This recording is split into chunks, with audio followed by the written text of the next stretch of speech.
Log recording can increase the dynamic range of your video and give you more flexibility in editing. But before you switch over, it's important to understand what log is trying to achieve and how to properly handle the footage after your dive. Now, before I get into this, I do want to say that log footage doesn't look good straight out of the camera, and you have to color correct your footage to make it look pleasing. If you're just starting, I wouldn't shoot your entire next trip in log. I would practice with some topside shots at home first, and maybe record 1 or 2 dives in log, run them through your editing program to get a feel for the amount of work required to make the footage usable. In the simplest of terms, log is changing how the camera is recording and distributing light in your scene. The camera will record more detail in the shadows, midtones, and highlights, resulting in more dynamic range. The increase in dynamic range comes at the cost of saturation, which will need to be brought back in editing. This is why log footage straight out of the camera looks flat and washed out. This can be great for underwater shooting because so much of what we want to record is in the dark, but we still have highlights that we want to preserve and not blow out to create a balanced image. Now, before you switch over to log, it's important to know a few things. First, log footage will require color correcting on your computer to make the video look normal.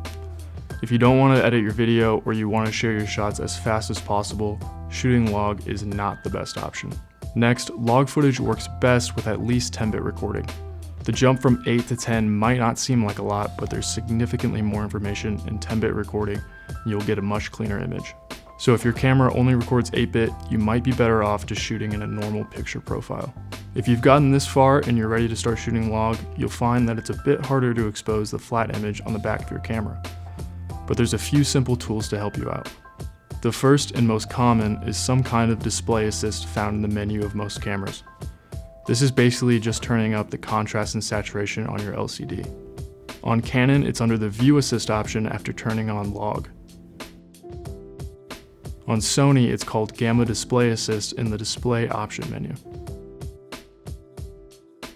On Nikon, it's the View Assist option in the Video section of the Custom Settings menu.